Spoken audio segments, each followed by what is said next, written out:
Yeah, yeah. Ball so hard, you better believe me, it's scary. It's basketball at the bar with Calvin and Barry. So put a tip in the jar, cause these dudes can really fill it up. Whether it's buckets you need or just a beer in a cup. We're here for fresh conversations, got some delicious libations. Subscribe to the channel and turn on the notifications. My boys got you covered like you being guarded by Peyton. From the glove to the claw and everyone else in between. Calvin and Barry got everything that you need. So sit back, relax, because we're starting the show. It's basketball at the bar, grab your drinks and let's go. Yeah. Grab a drink and let's go. Subscribe to the channel and turn on the notification. Calvin and Barry. Subscribe to the channel and turn on the notification. Let's get it. What up, ballers? Welcome to Basketball at the Bar. Join us live every weekday for the best NBA podcast here on YouTube, where the takes are hot and the drinks are cold. There's no dress code, and you can take us wherever you go. So pull up a stool, drop a like, and don't forget to subscribe. This is Basketball at the Bar. Grab your drinks, and let's go. Happy Wednesday, Calvin. Happy hump day. It's Wednesday, May 17th. We had an amazing basketball game yesterday to watch. We had an amazing draft lottery yesterday to watch. Spoiler alert, the Kings get the 4th overall pick. We are going to be discussing that a little bit today.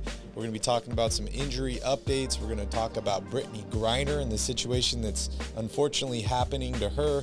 We're going to recap yesterday's game. We're going to give some previews on today's game, and then we're going to end the show, as always, with Q&A. How's your morning so far, Cal? Really good. How about yours? Yeah, pretty good. Just relax and chill, watch some ESPN. Kind of had a lazy morning so far, so Same. It's all good. All right, let's jump here into the show. First off, you have any updates on Marcus Smart and Al Horford? Not major updates, but they're pretty much the only injury news that has changed even in the slightest here now that we're down to just the last 4 teams.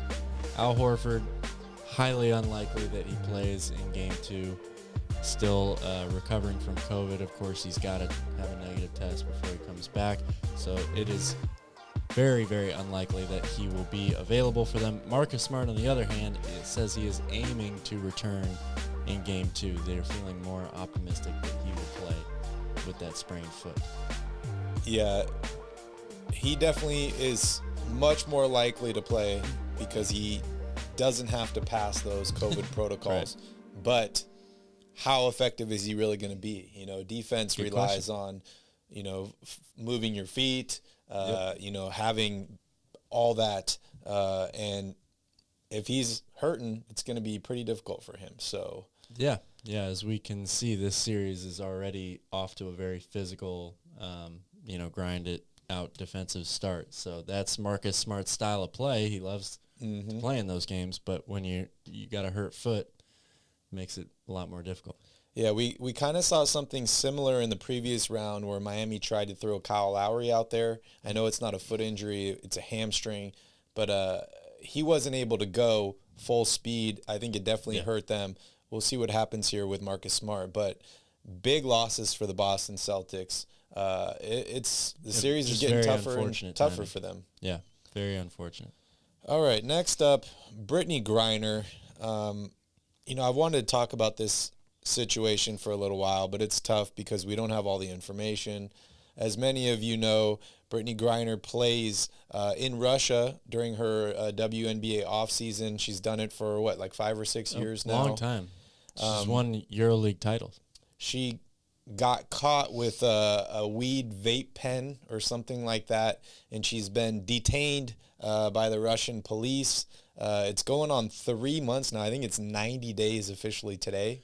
Yeah, it was back in February she was originally detained. So we haven't really heard much. I saw an article last week that the Russians are trying to do a prisoner trade swap for an arms dealer or something like that. Yeah. That seems a little extreme. A guy that's serving a 25-year sentence in the U.S. right now. It seems a little extreme for someone that was caught with a personal, yes, it's illegal, all this stuff, but killing people or dealing arms is a little bit different than having a weed pen. So it is quite interesting. I heard this week that the NBA is getting involved. Not really sure what they can do. What was it, just 2 years ago or so, we saw the whole Daryl Morey situation with China, and the NBA kind of like stayed back on that, but they are getting involved in this situation. So hopefully she returns to the U.S. safely, quickly. Thoughts out to her. Horrible situation, horrible timing for her. And hopefully we get a resolution to this sooner rather than later, right? Yeah, I think that's well said.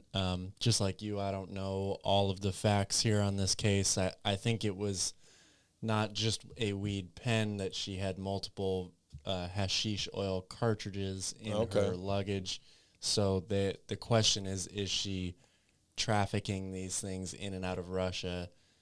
I think that's what the Russians are saying. I don't know if it's true or not. And I also don't know what the resolution of this situation is, Yeah. It seems like it's a very complicated thing. So, yeah, we wish her the best and hope that she gets home soon. However, anyone can help out with that. I think they're definitely trying to do so. And yeah, it's a very bizarre situation. The whole Russia, at a very unfortunate time, like you said, with all the war going on in Ukraine, and there's a whole lot of other political tension things that are making this maybe more difficult than it should be. Yeah, the whole Russia situation is just very, very interesting. So hopefully they can resolve it. It's not looking good. Yeah. I feel horrible for her, someone that's just going there, every year to compete. We'll see what happens. What's up, Steven? Good to see you here. Yes, we did have a lot of fun yesterday on Royal Rebounds, talking about the draft lottery and picks and trades and all this Kings stuff. The Kings offseason is getting quite exciting. So we'll see what the next few weeks entails here leading up to the draft. I think the draft's, June 26th? 23rd? I thought it was the 23rd. 23rd. I think it's June 23rd. All right, moving on here. Let's touch on that. Let's touch on this NBA draft lottery. So real quick here, the top picks are officially set. Orlando won the draft lottery yesterday. They are locked in at pick number 1 for the time being. Oklahoma City lands pick number 2. Houston gets pick number 3. Sacramento gets pick number 4. Detroit falls to pick number 5. Pick number 6 goes to Indiana. 7 for Portland, 8 for New Orleans, 9 for San Antonio, 10 for Washington, 11 for New York, 12 goes to Oklahoma City. They have 2 picks in the first 12, 13 to Charlotte, and 14 to Cleveland. Calvin, who is the big winner? I know Orlando is the easy choice here because they got the number 1 pick in this draft, but in your mind, who's the big winner of the draft lottery? Well, I think it's got to be Sacramento. They were the team that jumped the highest out of anyone. Detroit falls out of the top 3. Portland doesn't move up. They're at 7. Orlando, Houston, and Oklahoma City all had really high chances at getting the number 1 pick or close to equal chances. So I think you have to say, if you're not going to decide that the winner is the person that has the number 1 pick, Sacramento's got to be the winner here. Yeah, I agree. It's really tough to pick a winner of this. Obviously, Orlando won the draft lottery. Great for the Sacramento Kings to move up from potentially as low as 10 or 11 all the way up to pick number 4. Amazing for them. I think they had the best odds at pick number 8. So they basically doubled up here moving to 4. And we talked about how, maybe the top 4 or 5 prospects in this draft are more of a sure thing, and then it kind of drops off a little bit after that. There's always guys you can find later in the draft, but the higher you are up, the more options you have, the more opportunities you have for getting a guy that's ready to win now or to just change your franchise. So I think it's a big win for Sacramento. I also want to say I think it's a big win for Oklahoma City. They were projected at 2. They got 2. They've done a ton of losing.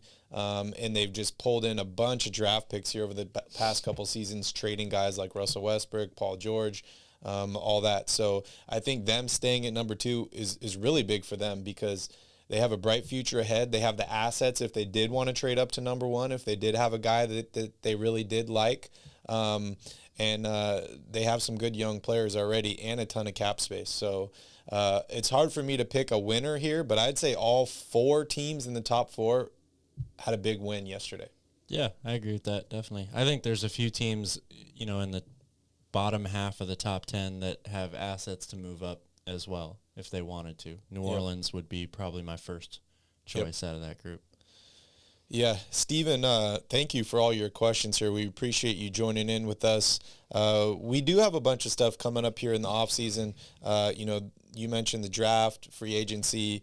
Those situations are not like the draft lottery where it's like one-day event and it's over. It takes so much time for us to prep, so we're going to be putting out a ton of content on different draft picks, what we like, what we dislike about them, where we think they could go, they could fit.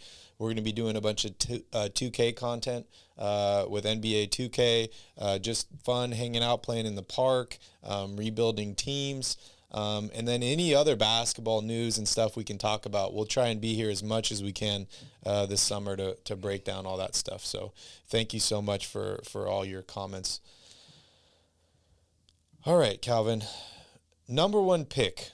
You think it's Chet?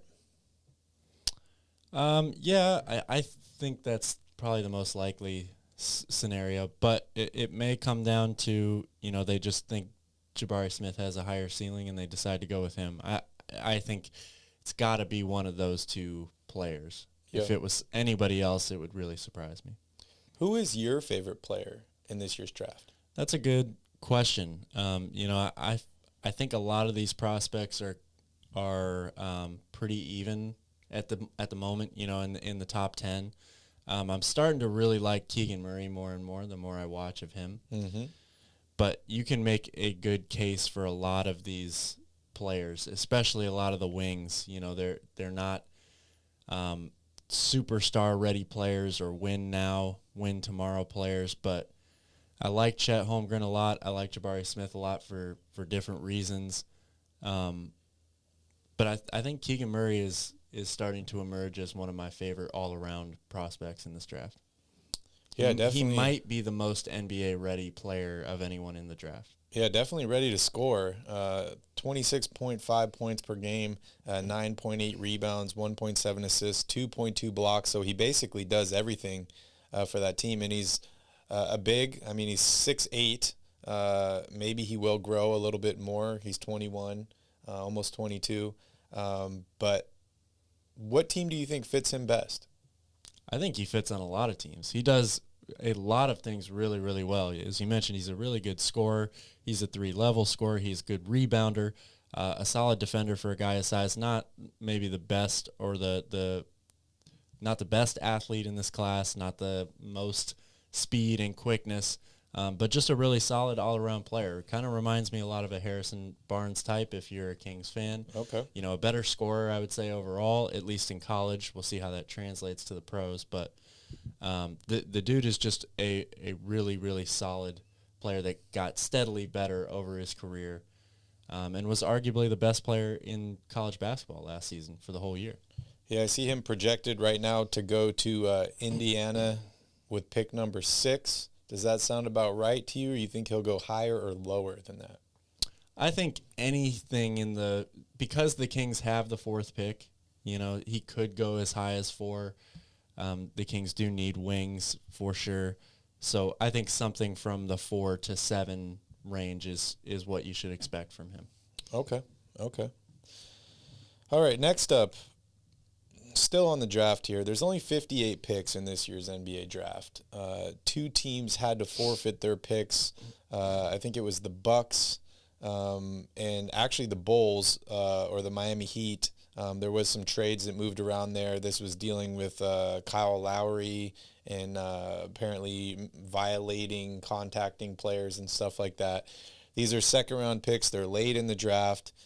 For me, the big loser here is not the teams, it's the players, because there's only 58 chances here to get into the NBA in the draft now instead of 60 total. What are your thoughts on this? If tampering is definitely a thing that happens in the NBA all the time. So if you're going to say that teams shouldn't tamper, then you should hold teams accountable for it, which is what they're doing here. I just don't think it's done consistently enough. Do you think there's a better way? It's pick 54, 55, so it's pretty late in the draft here. Yeah. But is there a better way to, I guess, hurt these teams or punish these teams without doing the same to these players and basically eliminating 2 slots to potentially make it on a roster? Well, yes, it does. You are right about that. However, as we've seen with the Miami Heat making this run here, undrafted players, you don't have as much of a chance for success as if you were drafted. But we've seen there are plenty of ways that these guys can get themselves into the league, especially when you're talking about a pick that's 5 picks away from being the very last pick in the NBA draft. So I don't know, especially in today's NBA when scouts and finding these undrafted players or these hidden gems, it still doesn't happen very often, but we've gotten to a point now where it used to be, if you lived in another country or because there wasn't the internet or things like that, it was impossible for you to get discovered by people. That's not the case now. So I don't know if it hurts the players as much in today's game as it would have 10, 15, 20 years ago. Yeah. I think I'd be more in favor, instead of losing these picks, maybe moving them to the end of the draft.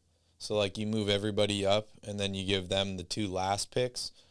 Because I feel like if you draft a player, even if it's pick 59 or 60, you're still making some kind of commitment to that player, some kind of monetary commitment. You're giving them a choice or an option to play well, all this, to potentially make the team, versus we've seen guys make it undrafted. We've seen a few guys do that recently, and they've been playing really well. But I think it is ultimately harder. Oh, it definitely is. Than being the 60th pick in the draft. So, yes, they got to figure out a way to prevent teams from tampering and stuff like that. But at the same time, they need to give these guys shots because kids work their whole life. They sacrifice so much to try and be drafted. Yeah. A lot of people, especially these guys late in the second round, it's like the goal is to make it to the NBA, but maybe the highlight of your career is going to be being drafted by a team, right? Hearing your name called, even if it's late in the second round, like, they're losing that. That's a good point. And I think I think you can make a case for, instead of losing draft picks, handicapping a team in terms of their salary cap, like lowering the amount of money that they're able to spend for a year or 2 years or whatever the case may be. Because a lot of times these tampering situations are involved with signing free agents anyway, right? Yep. So if you limit the amount of money that they're able to spend for the next year, that hurts you in terms of being able to fill out your roster, or forces you to pay more in luxury tax, which owners don't like. Yeah, I like that a lot. That's a good idea. I'm gonna call Adam Silver when we get off of this. All right, just make sure you mention my name. Yeah, I'll definitely let him know. That was Calvin's idea. All right, moving on here. Man, I'm just so stoked on the draft lottery. I had so much fun. I hope you guys did as well. It was just a blast. I'm excited for the Kings offseason. I'm excited for the Magic offseason. I'm excited for the Thunder offseason. I'm excited for the NBA offseason as a whole. It's going to be really exciting. And I know we're in the playoffs right now, and I don't want to get ahead of myself. You got to kind of stay in your own lane, look at what's in front of you right now. So let's talk a little bit more about the NBA playoffs. And then, maybe next week we can jump a little bit deeper into the draft, stuff like that. But let's talk about yesterday's game. Like I said last week, only one game per day now if we're lucky. Teams are getting eliminated. They're going fishing. They're having fun. Patrick Beverley's on TV every single day now talking smack to people. Yep. Stephen A. Smith's going to be out of a job soon. All these players are coming for him. Right. So one game yesterday, Boston heads to Miami for game 1 of the Eastern Conference Finals. They play a wonderful first half without Marcus Smart, without Al Horford. Miami turns up the heat in the second half. No pun intended. They have an amazing third quarter. I think they held Boston only 14 points in that third quarter. They end up winning 118-107. Jimmy Butler goes wild, 41 points for him, only 29. And I say only 29 for Jason Tatum because I think they're going to need more from him. Well, only 10 in the second half. He had 19 at halftime. Yeah, if they're going to win this season. Real quick to go over the numbers, 5 points for P.J. Tucker, 41, 9, 5, 4 steals and 3 blocks for Jimmy Butler, 10 and 4 for Bam Adebayo, 17 for Gabe Vincent, 11 for Matt Struss, and 18 off the bench for Tyler Hero. 7 points for Grant Williams, 29 for Jason Tatum, 18 and 9 for Robert Williams, 3 points for Derek White, 24 for Jaylen Brown, and 18 off the bench for Peyton Pritchard. We saw him hit a bunch of threes in Game 7, and he added 4 more in this game, but it was not enough for the Boston Celtics. Heat win. They take a commanding 1-0 lead at home. Calvin, what were your thoughts about this game? This game was very fun to watch, but a tale of two halves. I mean, Boston came out with more energy in the first half. Jason Tatum, they were not nearly as physical with him defensively. He was able to hit a bunch of tough shots, and he was really rolling in that first half. And then I don't know what the Heat, Coach Spoelstra or Jimmy Butler or Haslam or whatever these guys said at halftime, but, man, did they have some of Jimmy's secret stuff coming out of the locker room. 22-2 run to start that third quarter. They were just everywhere defensively, wreaking havoc. 12 blocks as a team in this game for the Miami Heat. They just took it to Boston in that third quarter and never looked back. Even though Boston did make a little bit of a run there late in the fourth to make it interesting again. Yep. This game was over halfway through the third quarter. Yeah, for me, this game overall was just, like I've been saying all playoffs, whoever's more physical wins the game. Miami's known for their physicality. They're known for their toughness. It was kind of a sloppy game in terms of shooting percentage, 48% from the field for Boston, 32% from three-point range, and 48 and 33 for Miami. So it was a little bit of a slugfest, a lot higher scoring than you and I anticipated. What was the over-under? Was like 206 203, I think, or something or 4. like that. 118 points for Miami here. They just bullied them. They were Boston's big brother in this game. They took their lunch money in the second half. I don't know how many Mark Jones quotes I can use here without getting in trouble. But for me, Miami wanted it more. Boston's dealing with some injuries. And Jimmy Butler. Superstar. I will take him on my team any day of the week. I love Jimmy Butler. Yeah. One of the most underrated players in the entire league. Yeah, shout out to Phoenix here. Thank you, Phoenix, for joining us. Phoenix says Jimmy Butler is going to be the best player in this series. I agree with that. I got Miami winning this series. If Boston does want to have a chance, if they want to win this series, Jason Tatum needs to be the best player in this series. But I agree with you. I think Jimmy Butler will be the best player in the series, and I see the Heat moving on to the finals. Yeah, he was spectacular. Steven says he still thinks this series is going to 7 games. You agree? I wouldn't be surprised. Boston's got to respond, first of all. I mean, it's not over if they start off down 0-2, but yeah, 7 games is a lot harder to get to when you start off down 0-2. So, yeah, for me, it really depends on what happens with Marcus Smart and Al Horford, right? Like, those are big losses for Boston. And what's going on with Kyle Lowry, right? Kyle Lowry, people forget how amazing of a player Kyle Lowry actually is. The Miami Heat haven't really needed him here in the playoffs, but if he can come back healthy and Marcus Smart is maybe hobbling a little bit. Maybe he's at 70, 80%. No way it goes to 7 games in my mind. Yeah, we'll see. I mean, I definitely wouldn't count out the Boston Celtics just yet. Tatum and Brown have both been playing incredible in the postseason. They will probably get Marcus Smart back in game 2. And, like you said, you got to watch him to see how he looks. And if he's close to 100%, this team still has a really good shot to win this series. Yeah, they're in it. It is just one game. And Boston was, for half the game, they were controlling it. They were up almost double digits at halftime. So, yeah, they made it to the Eastern Conference Finals for a reason. They are a great team, just dealing with some injury concerns at this point. Calvin, the next game is on Thursday. We're going to dive a little bit deeper tomorrow in depth on that game and what we're looking for. But just real quick here, what does Boston need to do to win game 2? They need to take better care of the ball. I mean, I think that's obvious, right? Like, they came out of the locker room just way too lackadaisical. We talked, kind of about Marcus Smart missing being an important part of that puzzle, right? Like, when the Celtics offense gets stagnant, he's the one that is kind of at the point controlling it. He's a good decision maker with the ball. I know he did have, a couple bad turnovers or a block shot and a turnover at the end of game 6 in Milwaukee, but he really helps them out with kind of resetting everything, and they could have really used that during that 22-2 run yesterday. So I think they just have to come out with the same type of energy they started game 1 with. Robert Williams was great for them there, especially in that first half.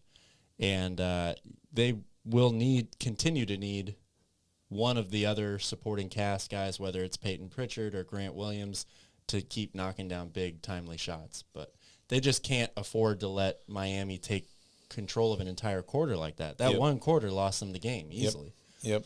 Exactly. What's up, Techno Peasant? Good to see you here. Techno Peasant's got a good point. Imi Udoka missed today's media session due to a non-COVID related illness. A little weird yes, there are other sicknesses out there, but when your center and Al Horford is out with a COVID related illness and you start coming down with a non-COVID related illness, a little weird. We'll see what happens there. Hopefully he is okay. Hopefully he is able to coach them on Thursday. If not, that's a big concern, right? Yeah, sure. They don't have a Mike Brown on their bench.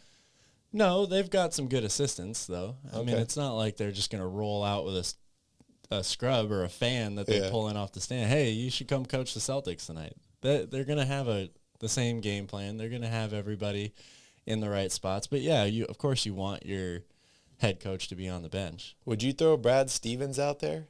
Maybe they do. Yeah? Sure, why not? I mean, if I'm in Miami and Spoelstra's out, what do you do, right? Like, is Haslam your head coach? Is Pat Riley your head coach? Like, they have a couple of different options. It's interesting that Stevens moves up to the front office. I wonder if he would be willing to come back to coach a game in the Eastern Conference Finals if they needed him. Maybe. I don't think that is what will happen.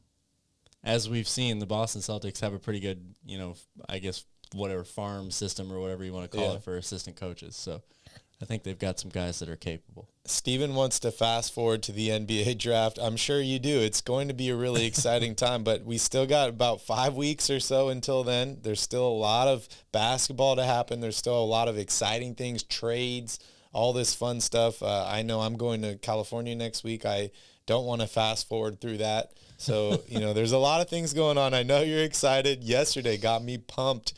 So I'm also excited for the NBA draft. Yeah, I don't want to fast forward through this great playoff basketball. Like, this is my favorite time of year. I always love watching basketball, but it doesn't get any better than this. So let's better than keep it hockey. going. 7 games every series. Yeah. Steven, have you seen the movie Click? Because if you haven't, very important movie to watch. It's good for life lessons. All right. Anything else you want to mention on this Boston-Miami series before we move on? Just these two teams it's going to be a slugfest. I'm really, really excited to watch this series. Bam Adebayo, I talked about it yesterday before game one. He didn't blow anybody away with the numbers he put up yesterday. 4 blocks is pretty good, but 10 points, only attempted 4 shots. I just love how the guy plays. He's the perfect, center or anchor to have back there for that defense. He's so skilled, able to do a bunch of things out there, and really is a fun player to watch. And then Jimmy Butler just continues to surprise me. Like, the dude is incredible. I don't understand why people won't call him a star in this league. He is very clearly a star in this league, loves to take advantage of the bright lights, and he might be the best off-ball defender in the NBA, period. Yeah, Phoenix says Bam Adebayo is the real defensive player of the year. Yeah. And, that brings me to my next question here, Calvin. We talk about how great Miami Heat is collectively as a team, how good their defense is as a team, how good the structure is, the culture, all that stuff. A lot of good defenders on this team. Who is the best defender on this team? Bam Adebayo is the best defender on this team. Yeah. Jimmy Butler, don't get me wrong, is fantastic. I just said he might be the best off-ball defender in the entire league. But Bam, his versatility, Jimmy can guard multiple positions. Bam can guard all 5 players on the court at one time, or in the span of one possession. His ability to guard positions 1 through 5, to guard with his back, with the offensive players back to the basket, right underneath it, to guard on the wing, on the perimeter. His timing is incredible. He is definitely the team's best defender. But like you said, they've got a bunch of them. Yeah, you can't go wrong with either of those guys there. I'm taking Jimmy Butler, better overall player, better leadership, all that stuff. But yeah, I think I agree with you. Bam Adebayo is the best defensive player on the team. Jimmy Butler is their best point of attack defender, but Bam can do everything Jimmy can. Jimmy can't be your backup help or backline helper switch like Bam can. Yep. Yeah, exactly. His versatility, he's just phenomenal. Like, size matters.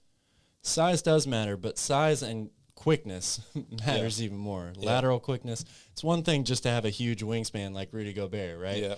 Rudy Gobert can't come out and guards on the perimeter and move his feet and stay in front of them. Bam can. Yep.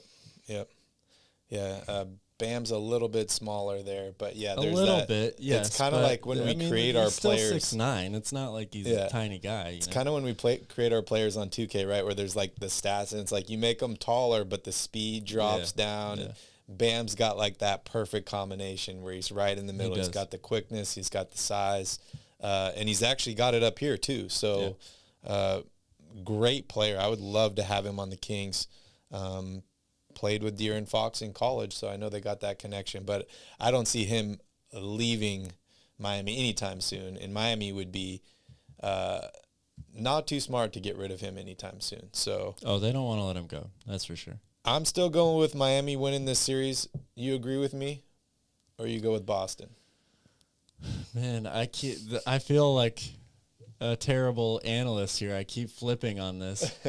Every time someone asks me that question, I give a different answer. I'm like, Boston. Yeah. And then yesterday somebody was like, I'll take Boston in the series. You want to bet on it? Yeah, I'll take Miami. So I don't know. I think it's gonna be a really good series.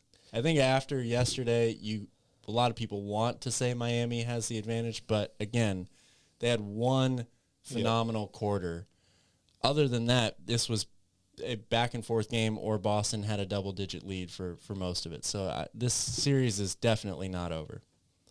Yeah, and yes, it may seem like we do change our opinions, but that's okay because every day we're getting new information. Things are changing, situations are changing, players are available, they're not available, stuff like that. You have to factor all that in to choosing your picks. Otherwise, if you stick with them, you end like me with half of my brackets still alive. Yeah. But I'm taking Miami. I'm sticking with it, Calvin. As you should. Taking Miami to go to the finals. Techno Peasant says Dwight Powell at 6'10" is the tallest starting center left in the conference finals. Interesting. That kind of shows the direction the How tall NBA is is going. Robert Williams? He's got to be 6'10", I think. What's up, Mike? Good to see you here. Yeah, let's go Mavs. Let's go Mavs. All right, Calvin, let's talk about the Mavs here. They traveled to California today to play the Golden State Warriors game one. He's only listed at 6'8". Wow. Of the Western Conference Finals. Looking here, Golden State's favored by 5.5, which makes sense. The game is at home. Only one guy injured. That's Gary Payton II. He's out. I don't see any injuries reported for Dallas. ESPN says Golden State has a 57.8% chance of winning this game. Who you got tonight? I got the Warriors. Sorry, Mike. Don't glue yourself to the floor either. That's just obnoxious. I would love Don't to do see it. that. Please, please do that. Come up with something more original. That's been done. Staple yourself to the floor or something. I don't know.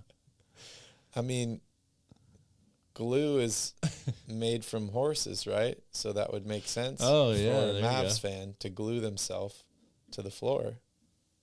Maybe you could glue yourself to your chair. Maybe. So then they can't get you out of the chair. That would be hilarious to watch. If you're in the first row and they can't remove you, that'd be pretty good. That would be fun. Yeah, especially if you were puking all over the place, like puke guy. Oh, okay. There you go. Combined forces. What kind of glue are you going to bring? Yeah, Royal Rebounds fan glues himself to chair. You guys are awesome. Phoenix says Luka Doncic is going to end this series in 6 games. Yeah, it's interesting. Back to the game here. I understand why the Warriors are favored in this game. I understand the Dallas Mavericks are an underdog. But I'm trying to learn from my past mistakes, and that was taking Dallas to lose every series before this. I think if Dallas wants to win this series, I think they should win game one. But I'm a little mixed because part of me is like, Jason Kidd has done an amazing job making adjustments in this team. So maybe they lose game one and game two. They go back home to Dallas. They win 2 in a row like they did in the last series, and it kind of propels them forward. I'm a little worried about Golden State. Just what I saw from them in the last round, I think things are not the same for them as it was earlier on in the playoffs. I think teams have kind of exposed them a little bit.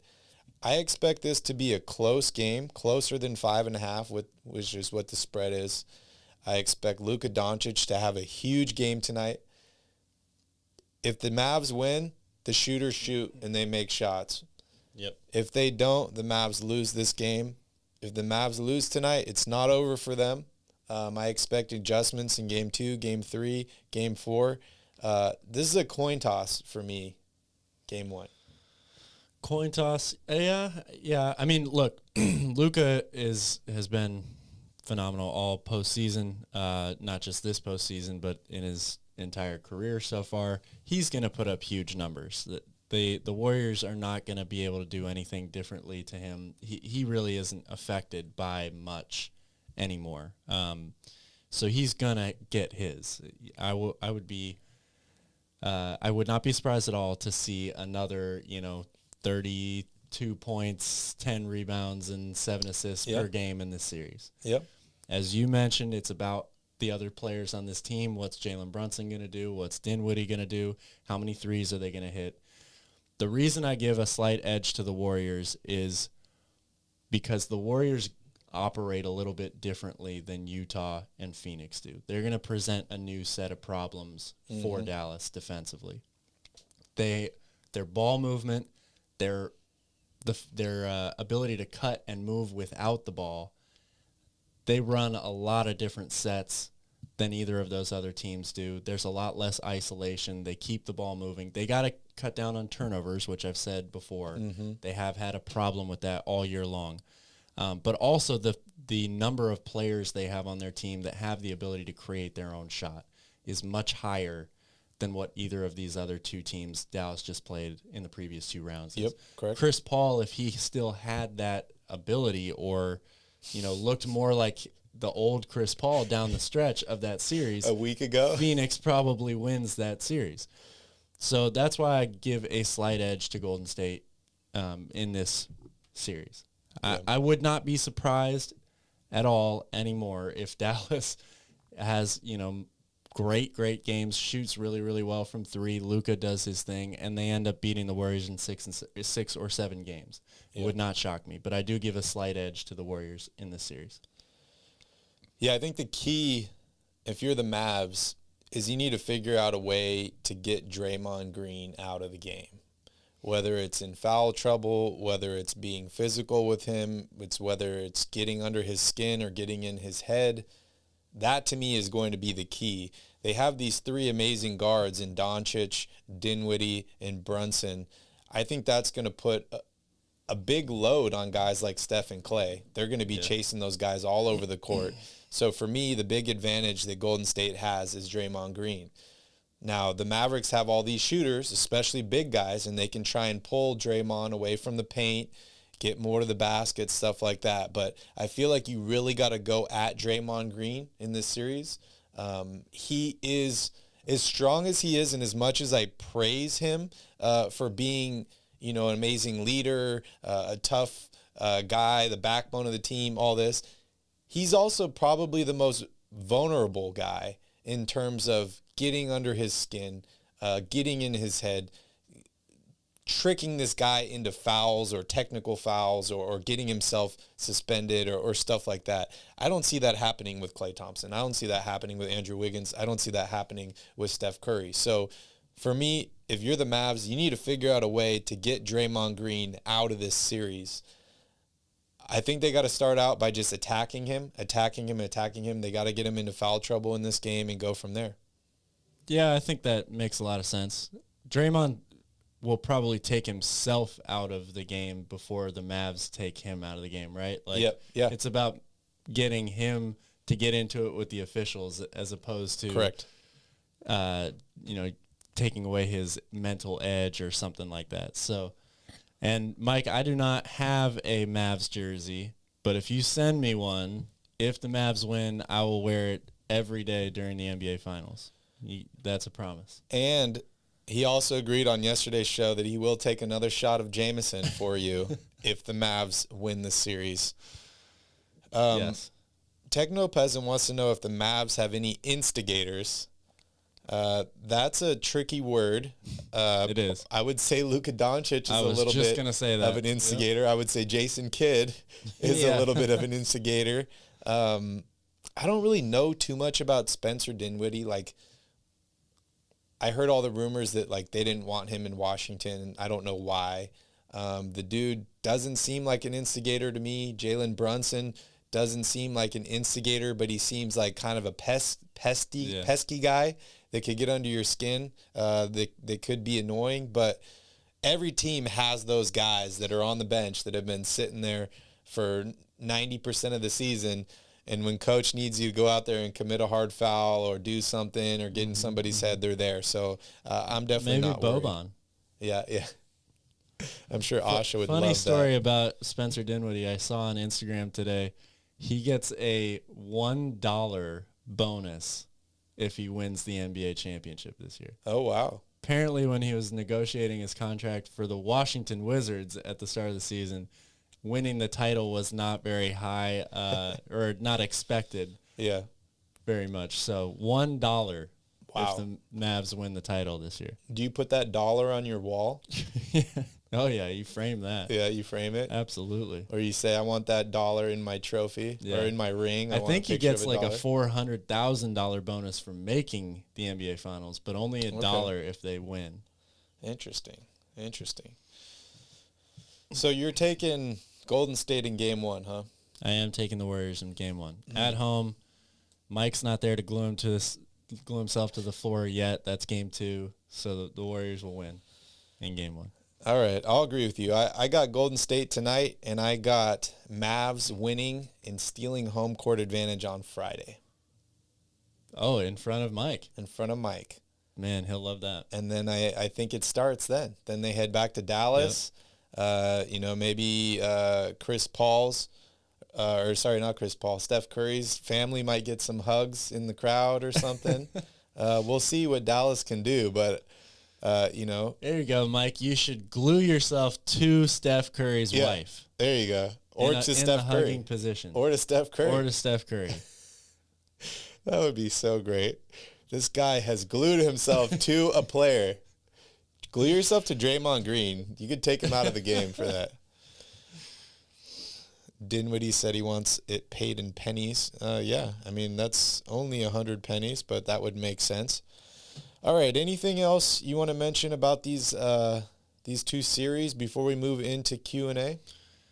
Just excited to watch them. I mean, it's still so early. These obviously the Mavs Warriors series hasn't even started yet. It could go either way, I think. Over under is 214.5. I'm taking the over on this game. Yeah, I usually lean towards taking the over. So, but I'm so mixed. Like I want to take the over, but at the same time, like we've seen, even in the playoffs, there's been games where the Mavs had struggled to score 90 points when they don't shoot well, and then they come back the next game and they score like 130. So I could see a situation where they just don't shoot well in this game and they have 90 points and the Warriors win 115-90 or something like that. They make some adjustments and then they come back in game 2 and the Mavs play much better, shoot much better. But yeah, the toughest game to predict is always the first game of the series, right? Because it's all over the place. But yeah, I think I'm going to stick with it. Keep your eye on Andrew Wiggins. Yeah. If he's scoring early, it's going to be bad news for the Mavericks. Okay. 17 or more points, Warriors win every time. If Draymond Green's in foul trouble at halftime, Mavs win the game. I'll leave that there.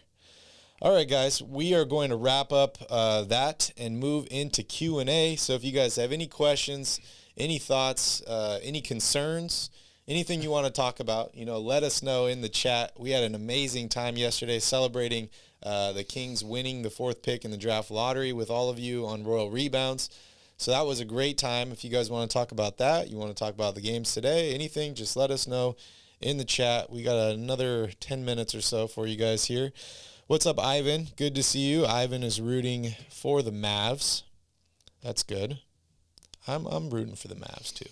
Mavs Heat this is finals. kind of bringing me back to the We Believe Warriors, right? Remember when that we were freshmen in college? Yeah. And that series was going on. The Mavs were the number 1 seed. The Warriors were the 8th seed. Yeah. And all of our friends were so split. Like half of us were rooting for the Warriors, half of us were rooting for the Mavericks. Here we are again.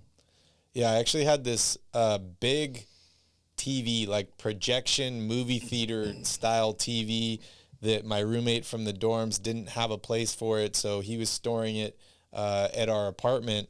And Calvin moved his bed into my room, so we had like literally both of our beds next to each other, this big ass TV. Yeah, and we everybody watched every game in that series in your room. And everybody came over, and we had like 13 people laying in the bed, sitting in the bed, watching the games.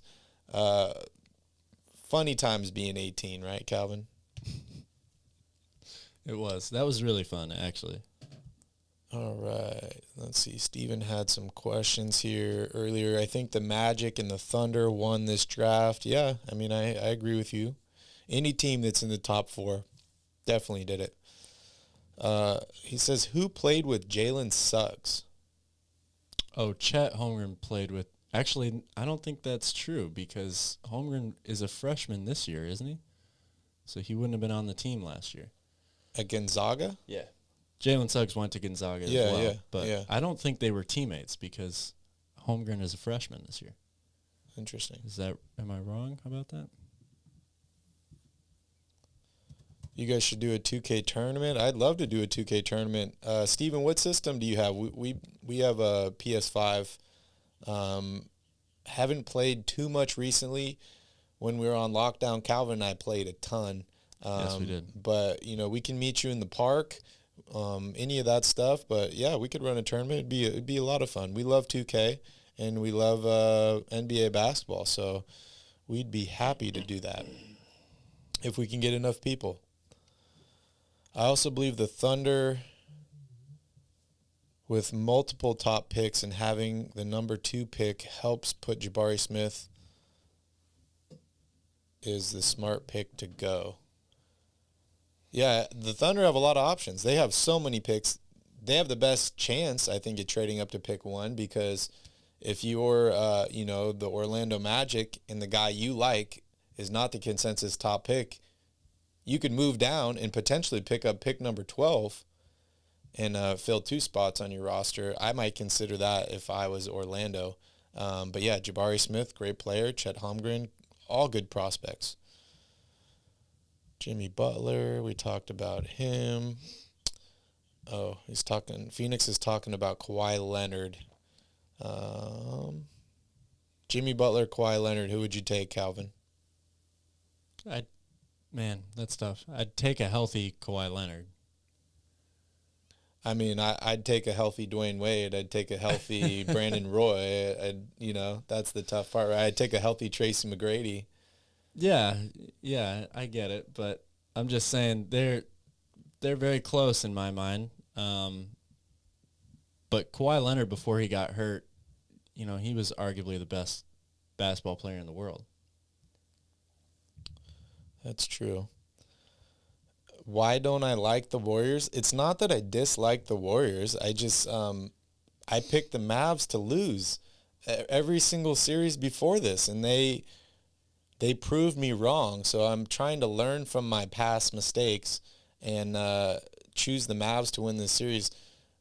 Calvin and I were rooting for the Warriors in the We Believe series. Oh, heck yeah. So I'm a basketball fan. I love a bunch of different teams. I guess I just don't like the Mavericks. But, yeah, I'm taking the Mavericks to beat the Warriors. As much as I do like the Warriors, not a huge Draymond Green fan, and that's just because he's not on my team. If he was on my team, I'd love him. But he's an instigator. He's what were you talking about yesterday? He's a troll. He's not a troll. He's he's an enforcer. Yeah. He's an asshole. He's an asshole. That's what he is, and he's good at it. Dab Rab, what's up, dude? Do Kings have enough cap to sign Ayton to the max? I think they can. They do if they work a sign and trade, I think. Yeah, I think they do have enough cap space to sign him outright if they were to, rescind some of the other offers, stuff like that. But to Calvin's point, Ayton's not going to just sign anywhere. He's going to try and work out a sign and trade so that he can get his money, and then the Kings are going to have to throw guys. It's more so for the Phoenix Suns organization. They're not just going to let him go, Yeah, well, both, right? He gets paid more. Yeah, and they get something for him. Techno, you can't like the Kings' rivals. Thanks, Ivan. Yeah, that's true. That's true. Calvin, I can never tell when a young player shows any defensive potential. Do you think Poole will get better over the years, or will he be like Duncan Robinson? Well, he's already better than Duncan Robinson. I will say that. It's tough because, especially for guards, right? When you're really athletic and you can move really well on the court, that alone should make you a good defender. Some of it is size, a lot of it is desire and willingness to want to be better, right? But I look at Jordan Poole a lot like I look at Steph Curry. Curry was not much of a defender when he came into the league. He was also a smaller guy, a slender frame a little bit. But over the years, playing on a team that was deep in the playoffs all the time, playing with really, really top-level defensive players as teammates, he got better. He learned how to be in position better.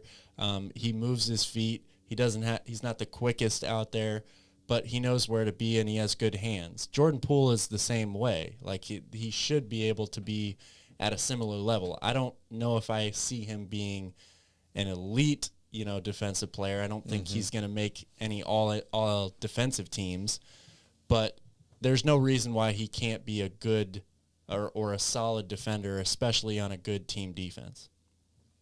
Yeah, I'm a big fan of guys that have kind of the defensive skill set first, and then they learn or progress on the offensive end of the ball, like Kawhi Leonard, Lou Dort, guys like that. But I definitely think he can make big strides. He's definitely starting quality, caliber NBA player to me, great offensive player. I think being with the Warriors, being around guys like Klay Thompson, Draymond Green is definitely going to help him progress. But the dude is still so young. It's really hard to tell at this point whether he will make those strides, but I think he's got all the potential to do it. Why would the Kings want Ayton? Can Sabonis play the 4? Calvin and I are a little split on that. Very good point. I like Ayton because I feel like he's a chance to grab some talent for not much, right? Yes, you're going to have to pay him, but in terms of like what other situations are you going to get a top pick in the draft who's just 4 years out from that, who's taken his team, he's not the only reason, but taken his team to the NBA Finals, who's played exceptionally well, basically a double-double machine, can rebound well, something the Kings have sorely been missing. I think that there is a way to work out Ayton and Sabonis, and if it doesn't work out, I think both of them have trade value. So for me, it's more of a way to add talent to the team without giving up a lot. But ultimately, for me, that's not my number one offseason move for the Kings. If they're able to draft a shooting guard in this draft and they could trade for a guy like John Collins, I'd be more willing to do something like that. But I definitely have my eyes on Ayton because I think he is a good player, and I think you could capitalize on what's happening between him and Phoenix at this point. Yeah, I agree with that for sure. And what have we kept saying over and over again since the Kings season ended? This offseason is all about adding talent. If you can add talent at any position, that's a big-time win. So, yeah, of course, if you had a chance to get DeAndre Ayton, you should probably go for it, even though I am skeptical about the fit with him and Sabonis on the court at the same time. That being said, you could do a lot worse than having DeAndre Ayton and Domantas Sabonis on your front line. You know, in terms of how it works or what style of ball you play, that's another story. But just getting those guys on the same team would be a drastic improvement. Absolutely. Yeah, and it kind of goes back to the concerns you had with Tyrese Halliburton, right? Yeah. Him and De'Aaron Fox, do they fit? Not really sure, but he was the best available. The Kings took him. And it ended up getting them Sabonis. Exactly. It didn't exactly work out like they planned, but they were able to salvage the situation, flip him into an all-star.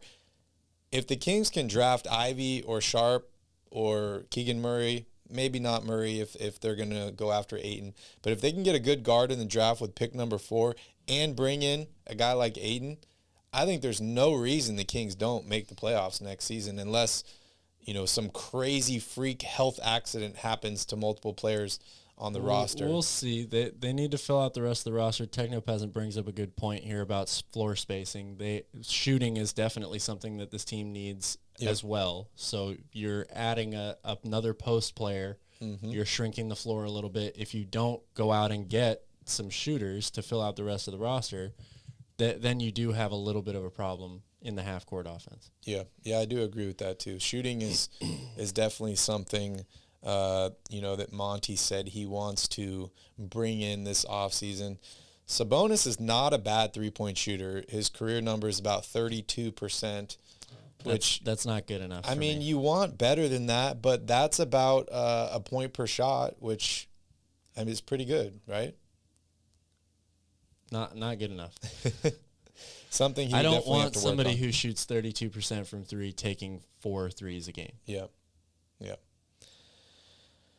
It's going to be an interesting offseason for the Kings. A lot of guys to keep your eyes on. Ayton's one, Bradley Beal's one. What happens with the whole Westbrook situation, John Wall, all these different guys are moving around, and then what does that do? Maybe the Kings don't want to capitalize on one of those guys specifically, but maybe one of those guys is going to another team and taking somebody else's position, and then that person could be available maybe at a discount.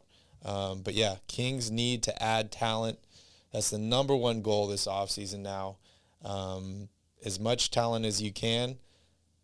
Yes, you want to build culture. Yes, you want to build, a team and a system. But I see it similar to 2K in the fact that you add as much talent as you can. You try and get everyone to fit in together. If it doesn't, you can trade guys at the deadline. As long as you didn't overpay or give out bad contracts, you can salvage value and you can figure out, okay, I like what we did here. I dislike what we did here. Maybe I can ship these guys out to find more guys that fit this style of play. It's still a lot of learning going with the Sacramento Kings. They're trying to develop this culture. They're trying to develop a style. They just brought in a new coach. So they don't exactly know what they're going to be next year. That's true. I think you're right to a degree. Like that's a short-term solution in my mind. I don't think you can do that year after year after year. You can't every year come in with the same mentality of let's just add as many players as we can now, and if it doesn't work, we'll trade guys at the deadline. Yep. You have to get yourself over the hump like Sacramento needs to do in terms of being able to add high-level talented players, whether it's through trade or free agency. But at some point you need, just like we've been talking about with the coaching staff, you need continuity. You need to establish yourself as a team over the course of an entire season. Yep. Yeah, I agree. You need something to build off of first, yes. And I want to go back here real quick. We didn't answer Jeremiah's question on Rashawn Holmes. In terms of his status with the team, I think it's a very fine line right now. I believe Monty likes Rashawn as a player. I believe he wants him to be a part of this team. The way Damian Jones played down the stretch, all the difficulties, the hardships that Rashawn went through this season, that to me signifies that they are going to have to pick between one of those guys. Mm-hmm. And I don't know if Monty feels this way, but if I was the GM, I would lean more towards re-signing Damian Jones first. If I'm not able to do that, I have Rashawn Holmes as a backup plan to be my backup center, basically. Yeah. Yeah, I look at it similar to the spacing issue that Techno Peasant mentioned here.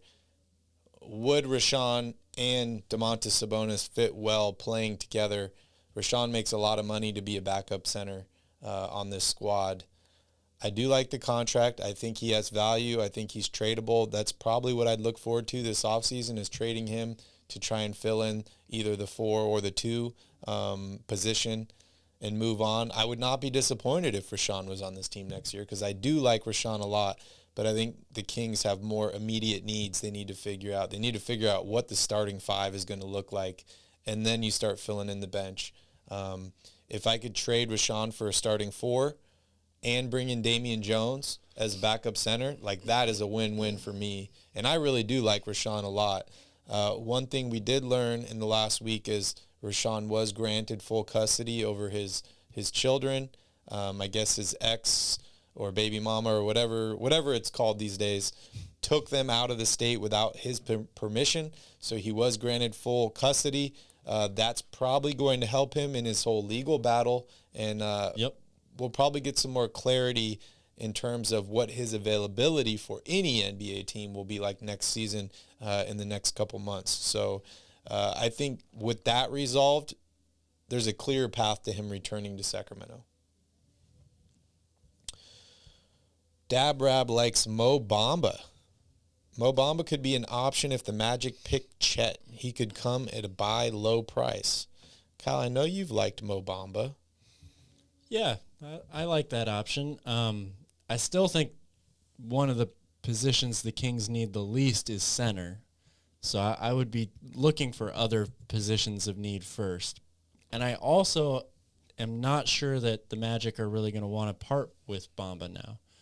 I could definitely see them going the Cleveland Cavaliers route of having 2 or 3, big-time, long 7-footers in there. Both Holmgren and Bamba have shown. Bamba this past year showed that he could shoot the 3 a lot better. Yeah. So they might go that route of having both of those guys in. And if they keep Isaac, that is a big team. Yeah. That is a big team. And what a better way to rebuild than to start yourself out with a couple big anchors like that. But I like Mo Bamba, but I agree with Calvin. I think I'm a little more concerned about that 4 position. And Mo Bamba can shoot the 3 ball, but I think he'd end up playing the 5, and I'm not sure if Sabonis works out too well playing the 4. If you guys could magically add any culture guy to the Kings, who would you try to get? Would Shumpert make sense? Shumpert would be the last. Shumpert. I do like him, but he'd be the last guy on my list if I could magically add any guy. Oh yeah, you know who I'm taking number 1? Jimmy Butler. Jimmy Butler. Yeah. Yeah, any culture guy. I mean, I would love to add Jimmy Butler. I'd love to add Marcus Smart. I'd love to add Draymond Green, and I was just hating on him. Culture guys are really hard to come by. But yeah, I think I'd probably go with Jimmy Butler. I do have a little bit of concern considering what happened with him in Minnesota and what he could do to a team without strong leadership already. Yeah. But culture guys, he's the top of my list. So I think Jimmy Butler could teach this Kings team how to win. I think he could teach them about work ethic, about pride, about all these things. So I'd probably have to go. In terms of somebody who's actually available for next season, though. Yeah.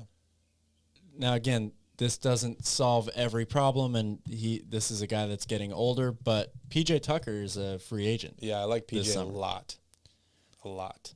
Might be worth seeing if I wouldn't want to overpay for him, and I'm not so confident that he's not just going to keep bouncing around to championship contending teams at this point in his career, but I would definitely be calling his agent and seeing, what the interest level is and what it might take to get him. Yeah, I also saw a report saying that the Kings are interested, or TJ Warren is interested in potentially playing with the Kings. I like that. We also heard about Victor Oladipo. Yeah. We've seen a lot of these guys play together with the Pacers. They like Sabonis. Maybe they're bringing him to Sacramento. Yeah. Sabonis is getting the band back together. But, yeah, for me, adding talent, figuring out the 2 position, figuring out the 4 position, and you go from there. I'm surprised neither of us said LeBron James for adding a culture guy, because it's number 1 culture guy. Yeah. And he'd probably make Monty trade for another All-Star. Yeah, probably. The number 4 pick? What do you mean? Get that out of here. I want Bradley Beal. Wouldn't mind Mo Bamba, but we do have Damian Jones and Nemias as well. Would rather look elsewhere for other needs. Kings got to re-sign Damian Jones. I think he's a free agent. Would you trade Rashawn for a player in one of Charlotte's picks, either 13 or 15? Yeah? Yeah, I would. I would. Give me Kelly Oubre. Is he still under contract with Charlotte? That's a good question. Let me look them up real quick.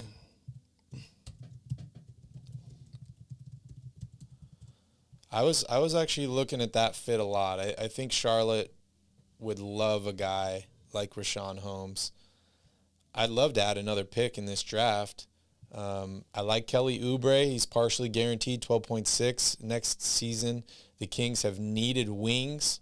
They're losing Montrezl Harrell, so they need somebody that's going to fill in that center position. And Miles Bridges still hasn't signed a contract extension.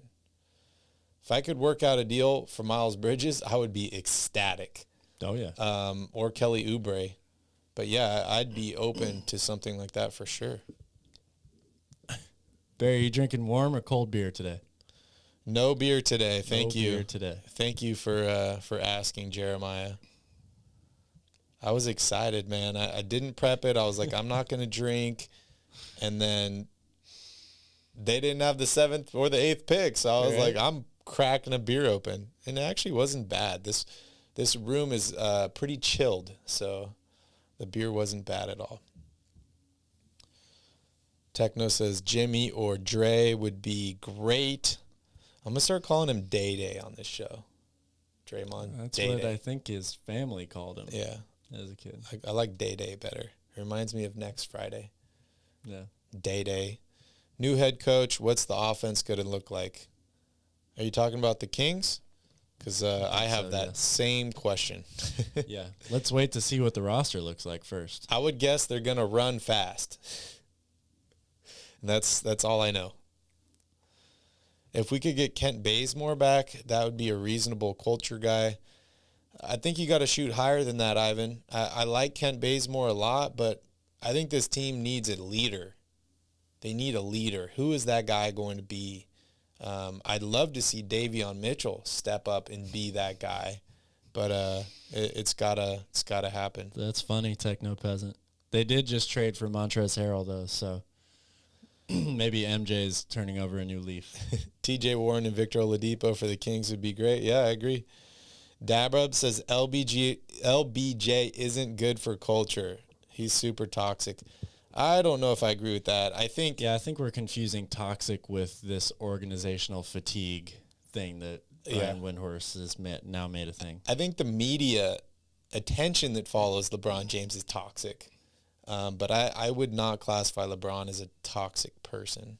No way. Kelly Oubre is good friends with Fox. Why didn't he sign with us when he left Golden State, man? I would have loved to have him.